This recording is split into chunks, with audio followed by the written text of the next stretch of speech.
Hello friends, Vardhan academy में आप सभी का स्वागत है। दोस्तों, जो हम लोगों की SCRT 6 to 8, ठीक है, 6 to 8 जो सोशल साइंस में चल रही है, उसमें आज की वीडियो में जो हिस्ट्री है उसका ये दूसरा पार्ट है हिस्ट्री में। और इसमें पहले पार्ट में हमने पहला और दूसरा लेसन पढ़ा था, और इसमें तीसरा और चौथा पढ़ेंगे। दो दो लेसन इसलिए करके मैं ले चल रहा हूँ जिससे आपकी जूनियर की जो परीक्षा है वो उम्मीद है कि आपकी अगस्त के फर्स्ट वीक या जुलाई के लास्ट वीक में आपकी हो जाएगी। तो लगभग डेढ़ डेढ़ महीना आपके पास है, 1 से 1.5 महीना आपके पास अभी है। ठीक है, कम समय है, इसीलिए अब मैं इसको दो दो चैप्टर्स को एक एक साथ आपको कंप्लीट कराने की कोशिश करूंगा, जिससे ये हो जाए, फिर इसके बाद आपका MCQ हो जाए, वन लाइनर क्वेश्चंस हो जाए, फिर इसकी प्रैक्टिस सेट हो जाए। ठीक है, इतना काफी काम है, इसीलिए यहाँ पर दो दो चैप्टर्स को एक साथ कर रहा हूँ। और एक और चीज है, अभी तक मैं पूरा पूरा लेसन पढ़ देता था, ठीक है, कि जिससे आप लोगों को ज्यादा से ज्यादा चीजें यहाँ पता चल जाए, क्योंकि कभी कभी बीच लेसन से भी क्वेश्चंस बन जाते हैं बाई चांस। ठीक है, लेकिन यहाँ पर अब समय कम है, तो जो इंपॉर्टेंट चीजें हैं जहां से क्वेश्चन सीधे सीधे उठ के बन सकता है, सिर्फ उन्हीं चीजों को हम लोग पढ़ेंगे। तो आप लोग इसको थोड़ा सा हल्के में मत लीजिएगा, अभी ये 6 क्लास की ही चल रही है, जितना आगे बढ़ेंगे 7th 8th, और फिर उम्मीद है मैं 9th 10th की भी करवा दूंगा। ठीक है, तो मतलब आपकी लगभग तैयारी यहीं से आपकी पूरी हो सकती है। ठीक है, तो चलिए आज की वीडियो स्टार्ट करते हैं और देखते हैं कि तीसरे और चौथे पार्ट में हिस्ट्री में क्या क्या चीजें इसमें हैं। तो ये देखिए, नदी घाटी सभ्यताओं से संबंधित है।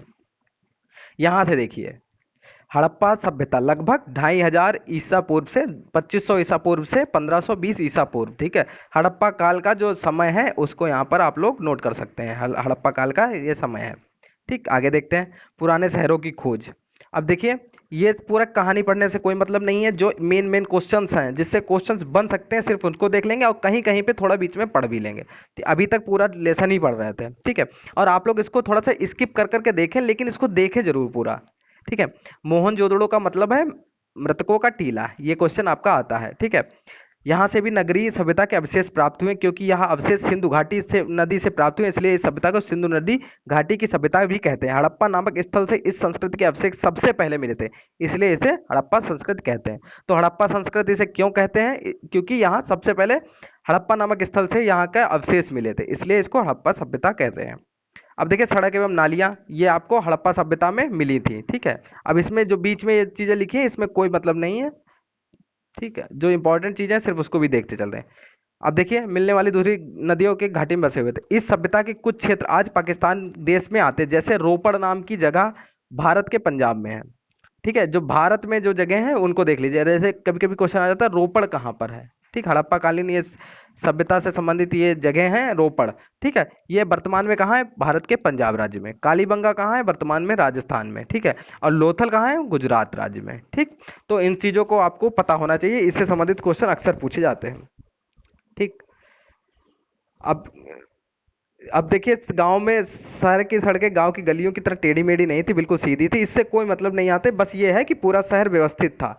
ये बीच बीच में चीजें इनको देखते चलिए। सड़कों किनारे पक्की नालियां थी, हर घर की नाली बड़े नालों में मिल जाती थी। ठीक है, तो पूरा लेसन यहाँ पे पढ़ने की जरूरत नहीं, गोदाम भी इस समय मिले थे। और जो इंपॉर्टेंट चीज, अब देखिए, बृहत स्नानागार, अक्सर क्वेश्चन एक आता है कि बृहत स्नानागार कहाँ से पाया गया। ठीक, कहाँ पाया गया था? तो ये पाया गया था मोहनजोदड़ो में। ठीक है, मोहनजोदड़ो में पाया गया था बृहत स्नानागार। ठीक,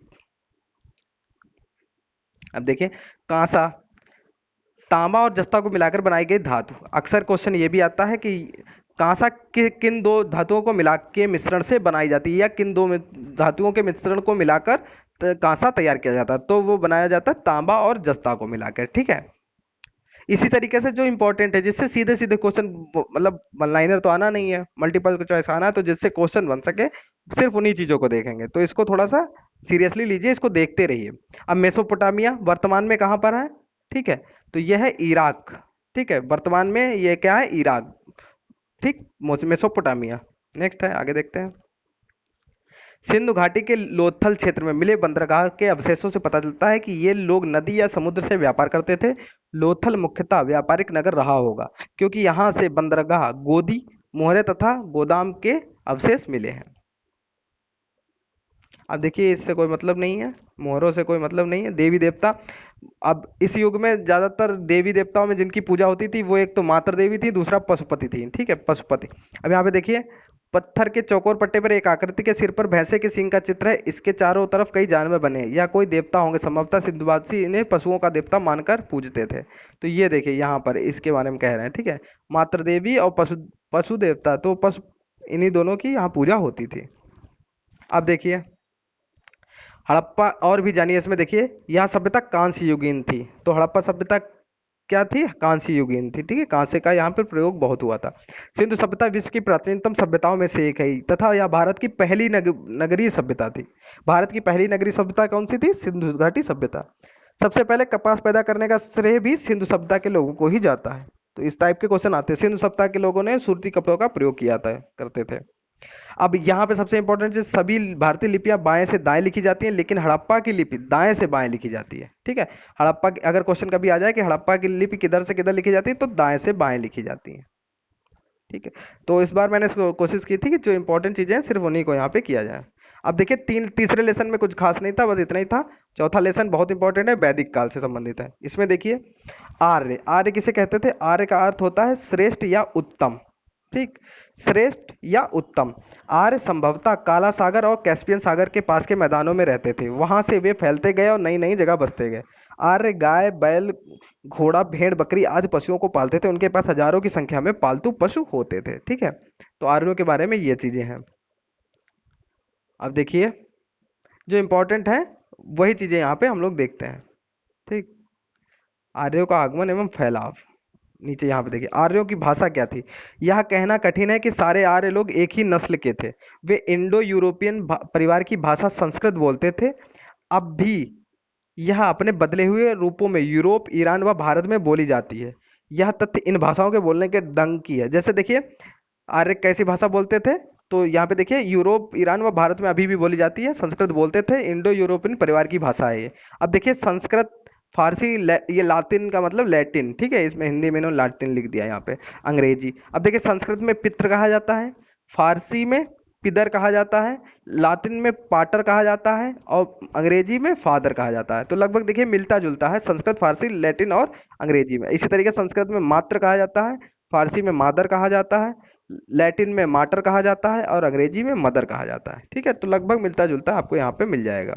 ठीक, अब यहाँ पे देखिए आर्य लोग जहां बसते थे वहां अपने कबीले के मुखिया के नाम से वंश चलाते थे। प्रमुख वंश कौन कौन से थे? पुरु और अनु।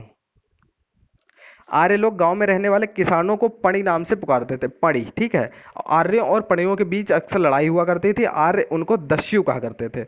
आपने जो लूशियन है या फिर जो वो महेश बड़वाल वाली बुक है उसमें देखा होगा कि दस्यु का मतलब होता है गुलाम। और एनसीईआरटी में भी ये है। ठीक है, कि आर्य लोग दस्यु किनको कहते थे? गुलामों को। तो यहाँ पर वही चीज यहाँ पर लिख के आ रही है सामने। ठीक है, युद्ध और राजा इसमें देख लेते हैं। आर्यों के समय से गाय को महत्व दिया जाने लगा था। जन के लोग हमला करके एक दूसरे की गायों को भगा ले जाते थे। यही आर्य जनों के बीच होने वाले युद्ध का मुख्य कारण था। ठीक है, पशुपालक आर्यों के पास अलग से सेना नहीं थी। युद्ध के समय जन के सभी लोग मिलकर लड़ने जाते थे।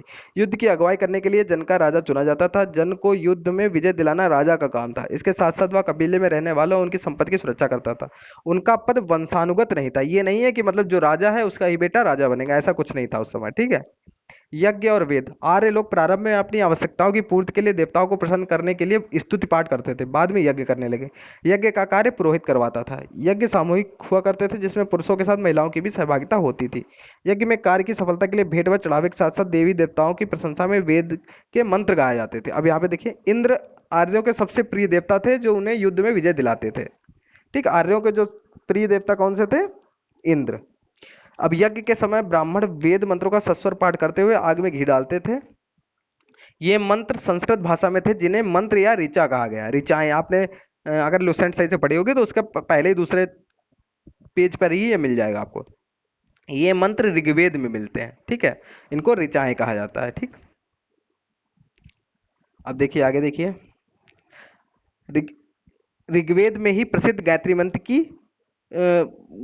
गायत्री मंत्र है जो आज भी हिंदू यज्ञों में उच्चारण किया जाता है। ठीक है, अब राजा का चुनाव यहाँ पे कुछ खास नहीं, वर्ण व्यवस्था देख लेते हैं। आरंभ में आर्य 3 वर्णों में विभाजित था, थे राजा, पुरोहित तथा अन्य जन। ठीक है, 3 ही आरंभ की बात है, शुरुआत में। यह विभाजन उनके व्यवसाय पर आधारित था परंतु कठोर नहीं था। किंतु धीरे धीरे जो यज्ञ करवाते थे वे ब्राह्मण कहलाए, जो युद्ध करते थे वे क्षत्रिय कहलाए, जो व्यापार करते थे वे वैश्य कहलाए और बाद में शूद्र नामक चौथा वर्ण भी मिलता है जिसमें युद्ध में हारे लोग शामिल किए गए। धीरे धीरे वर्ण व्यवस्था कठोर हो गई। अब कार्य रुचि के आधार पर ना होकर वंश के आधार पर हो गए। पहले ये जो आपका वंश वर्ण व्यवस्था थी वो आपके कार्य के अनुसार थी। जो मतलब युद्ध करते थे वो क्या थे, क्षत्रिय थे।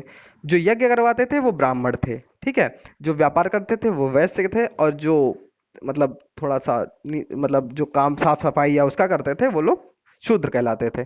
ठीक है। अब बाद में ये क्या हुआ, बाद में इसका काफी तमाशा कर दिया गया और यहाँ पर चीजों को वंशानुगत कर दिया गया। ठीक है। आगे देखिए।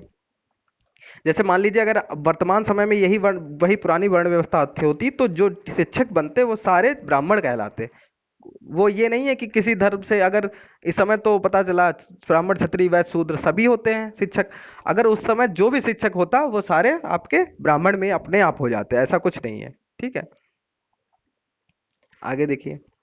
राजा राजा इसका कोई मतलब, आश्रम व्यवस्था। आश्रम कितने होते थे उसके बारे में, 4 आश्रम होते थे। प्रत्येक व्यक्ति के जीवन को व्यवस्थित करने के लिए आर्यों के जीवन को 4 अवस्थाओं में बांट दिया गया। पहली अवस्था ब्रह्मचर्य थी। चार जो आपके 4 आश्रम है उसमें पहली अवस्था क्या थी, ब्रह्मचर्य। पहला आश्रम था ब्रह्मचर्य। इसमें बच्चा आश्रम में रहकर शिक्षा प्राप्त करता था। दूसरी अवस्था गृहस्थ थी, मतलब दूसरा आश्रम जो था वो गृहस्थ था। यह अवस्था पारिवारिक जीवन से संबंधित थी। तीसरी और चौथी अवस्था है वानप्रस्थ और संन्यास थी। तो तीसरा जो आपका आश्रम है वो वानप्रस्थ है, और चौथा है संन्यास। तो पहला हो गया ब्रह्मचर्य, फिर गृहस्थ, फिर वानप्रस्थ, फिर वानप्रस्थ, फिर संन्यास। 4 आपके मतलब आश्रम थे। ठीक है। युद्ध के बाद सभा, अब इन्हें भी जानिए। यहाँ पे देखिए, महाकाव्य रचना। रामायण और महाभारत 2 प्रसिद्ध महाकाव्य हैं। रामायण की रचना महर्षि वाल्मीकि द्वारा संस्कृत में की गई थी। तो ये यहाँ पे 2 चीजें आपकी जानने वाली है कि रामायण की जो रचना है वो महर्षि वाल्मीकि ने की थी, और किस भाषा में की थी, संस्कृत में। दोनों चीज आपको पता होनी चाहिए। इस ग्रंथ में कौशल के राजा दशरथ के पुत्र मर्यादा पुरुषोत्तम राम के आदर्श जीवन और कार्यों का वर्णन किया गया है। आज भी रामचंद्र जी के जीवन पर आधारित रामलीलाओं का आयोजन किया जाता है। महाभारत की रचना महर्षि वेदव्यास जी ने की थी। इस महाकाव्य में कुरु वंश के कौरवों तथा पांडु वंश के पांडवों की कथा मुख्य रूप से दी गई है। ठीक। तो इस तरीके से अब देखिए यहाँ पर और भी जानिए। अब इस युग में, वैदिक काल की बात है, इस युग में इस समय से लौह युग की शुरुआत हो गई थी, क्योंकि अब अस्त्र शस्त्र लोहे के बनने लगे थे। वैदिक कालीन संस्कृति भारतीय संस्कृति का आधार बनी, जिसका प्रभाव समाज, धर्म और कला पर आज भी है। वैदिक काल के पूर्व चित्रात्मक लिपि थी। अब ध्वनि के आधार पर अक्षरों का विकास होने लगा। अक्षरों को मिलाकर शब्द और शब्दों को मिलाकर वाक्य बनने लगे।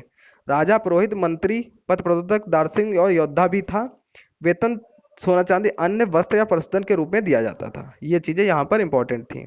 ठीक है। अब देखिए यहाँ पे कुछ शब्द हैं, ये भी अक्सर परीक्षाओं में पूछे जाते हैं। अघन्या किसे कहते हैं, अधन्या या अगन्या, जिसका वध ना किया जा सके। तो अघन्या ये किसके लिए कहा जाता था, ये कहा जाता गाय के लिए। वैदिक काल में गाय को अघन्या कहा गया, मतलब जिसका वध ना किया जाए। दोआब का मतलब होता है 2 नदियों के बीच का उपजाऊ क्षेत्र, दोआब। और वंशानुगत होता है पिता के बाद पुत्र को प्राप्त होने वाला अधिकार, ये होता है वंशानुगत। तो इस तरीके से आपका तीसरा और चौथा चैप्टर भी आपका कंप्लीट हो गया। इससे भी कुछ क्वेश्चंस ऐसे थे जो डायरेक्ट आपके बन सकते हैं। ठीक है।